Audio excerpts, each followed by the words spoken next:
So let's get right into the conversation. Tonight, we beam our spotlight on a government agency that was established about 19 years ago. Well, its mission was to simply develop the oil-rich Niger Delta region. But then it turns out that that mandate is not perhaps as simple as it sounds, because almost 2 decades after, the Niger Delta Development Master Plan has not been actualized. So President Muhammadu Buhari ordered a forensic audit of the commission because he's of the opinion that what is on the ground in the South region does not exactly justify the huge resources that have been made available to the organization. But that's not all. He also said that those responsible for lack of verifiable results will have to explain.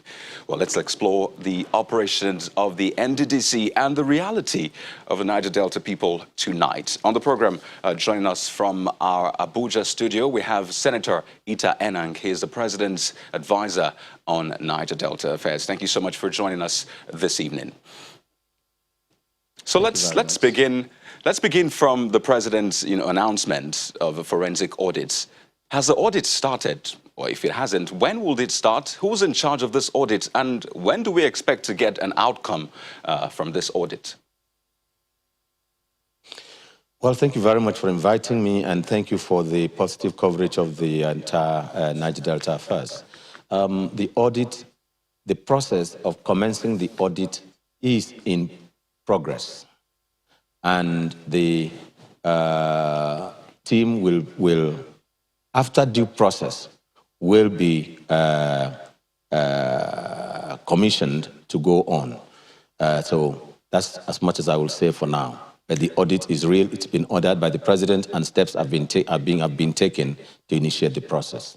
All right. So, well, while we expect to get more clarity in the coming days, a lot of people have been wondering what inspired the President to make this move now. Is it the over 80 billion naira that was budgeted for the region, in the 2020 appropriation bill that made people think, we need to look into this? So what exactly inspired the President to make this move now?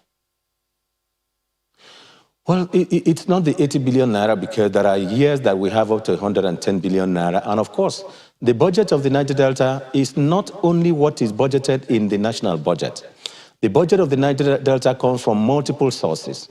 Under the Act, the Commission is expected to be funded by equivalent of 15% of what the states of the Niger Delta receive.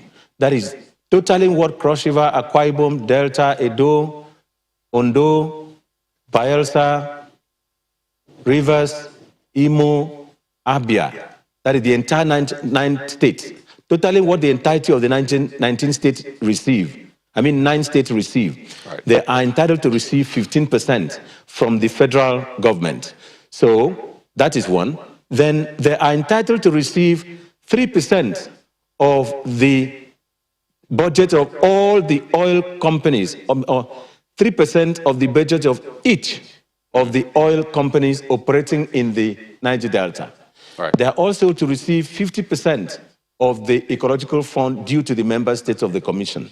They are also to receive monies from gas. It's not just oil. The Act was amended to clarify, I think 2 years ago, which the funding from gas, LNG, goes also to the Commission. So, Mr. President's idea and concern is that, given all these monies from all these sources, that what is on the ground, the level of poverty, the level of underdevelopment, the level of neglect of particularly the oil-producing and oil-bearing areas, does not reflect what has been made and what has been provided for the Commission.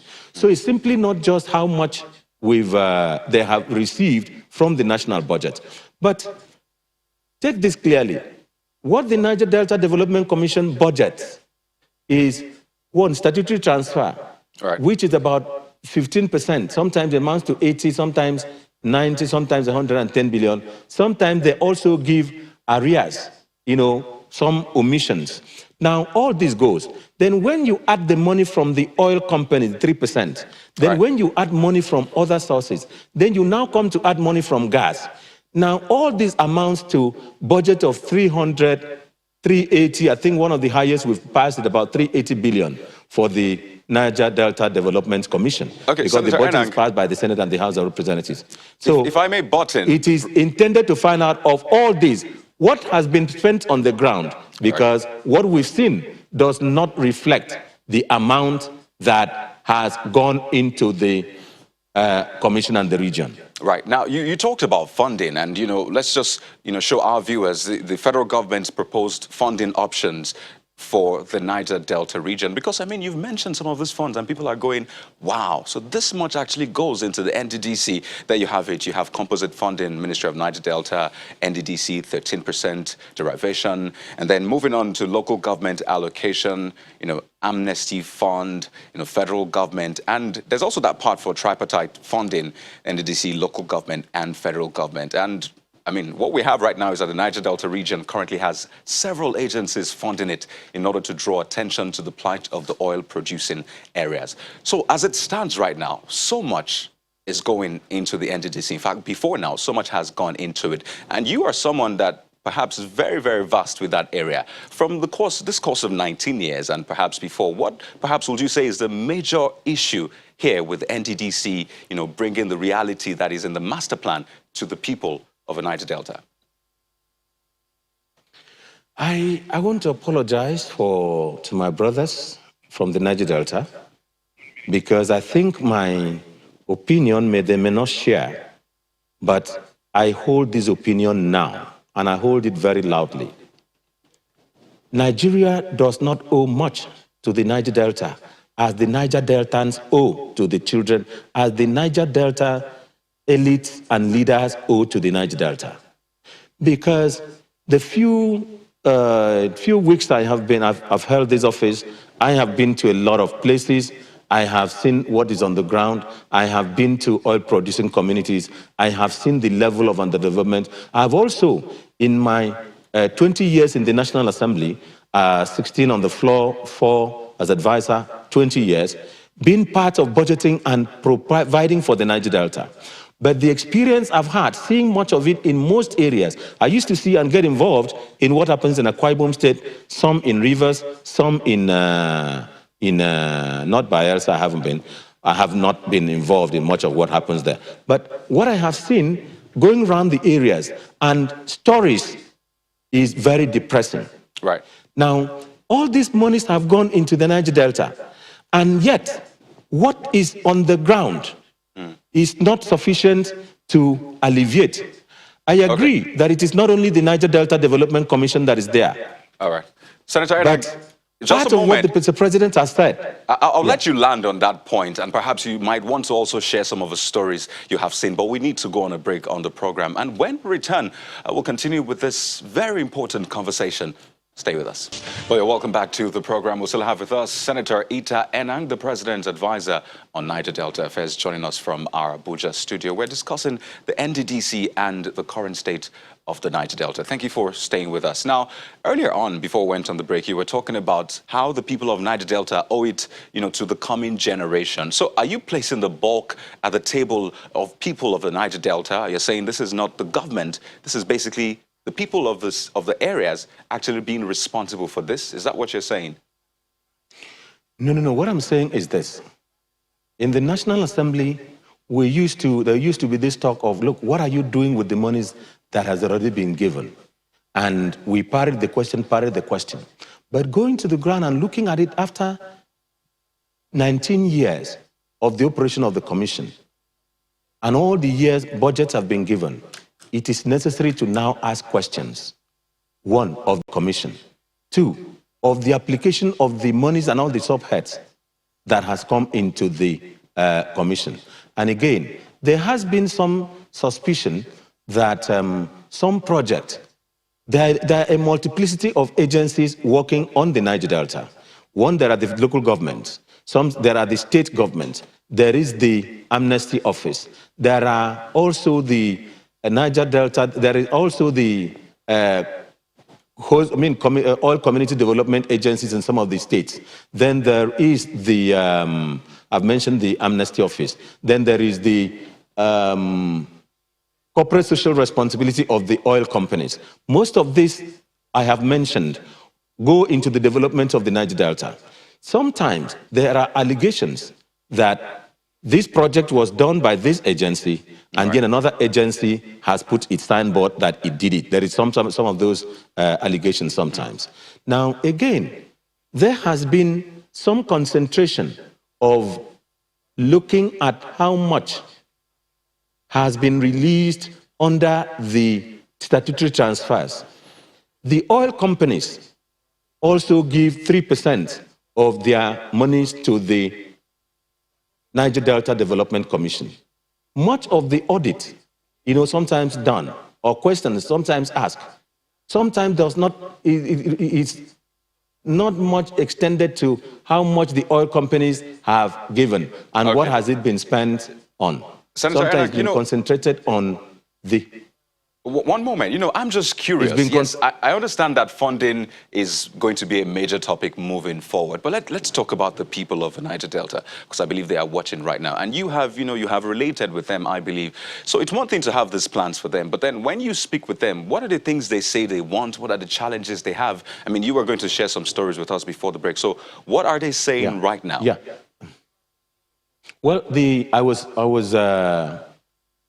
was depressed week before, or last week, the upper week, or the last week when I visited one of the oil communities, about 5 of the communities put together. I visited 5 of them, and the OML 25 or so in the Belema community and the Akitolu community. And I saw that the community was simply looking for primary school. What they were asking of Shell and the government, it was a primary school building and a health center. They were also asking for water. And yet, this is a community which hosts Shell OML 25 or so, and that company, that platform, produces 44,000 barrels per day. And by my calculation, if you calculate at today's rate, it's about $2-point-something million a day from that community. $2-point-something million a day multiplied by what we have. Now, the community is asking for just a primary school. I went into the primary school building, and I saw that they use the planks that from the wood that is sawn from they saw from the community, and to do the walls. And the blackboard is the wood that they use on the wall is what the teachers use to write at their blackboard. I saw the floor, where the students sit. The students managed to come with waterproof. Sometimes when you come, you have to bring some black earth from somewhere to come and keep on the floor so that it could be a little elevated before you put your waterproof to sit on. And that is in Akokutoro local government area of Rivers State. It's about 2 hours on water from the mainland. 1.5 or 2 hours on the speedboat. We went by helicopter to that community. Now, if you produce the equivalent 44,000 barrels per day from one community, and the community is asking for just a primary school for their children, and they're asking for a health center. And I was opportune to see the pond from which they drink, and I took water from that pond they drink from. Throughout the day, my hand was soaked with oil from the water which they drink. Now, this is the story of the community, not what they're asking. This is what I saw. And if this is what I saw in an oil-bearing community, and what did the community do? The women came and occupied the place. And they occupied the place from August 2017. And we're only able to get the place opened in October 2019. That means 2 months, 2 years. For 2 months and 2 years, Nigeria was losing $2.6 million or thereabout, $2.6 million per year, per month. I mean per day, $2-point-something million per day. All right, because just the owners of the community have said, give us this. So, the kind of things I've seen is that this. I'm concluding. So In my conclusion, I want to actually get I want to say that If you don't mind, please, I want to get you to actually, make statements that would, uplift the people of Niger Delta. So as a form of promise, if you may, what are you telling them that will be different this time around, aside the over 80.88 billion naira that has been budgeted and other funds? What would you be telling the Niger Delta people that will be different this I time assure around? the people of Niger Delta that His Excellency President Muhammadu Buhari has them at heart. And that is why he has said, look, as much as we've sent there, we've not seen. Let us find out what has been happening. But it's not going to stop development. Development is still happening. So that if there is something that has not been done right, it will be done right. I want to assure them that it will be done right. But what I'm urging the National Assembly, the legislature, and the government to think again is there should be specific dedication of specific funds to the development of the oil-bearing communities. Because when the money goes to the state government, it does not go to the oil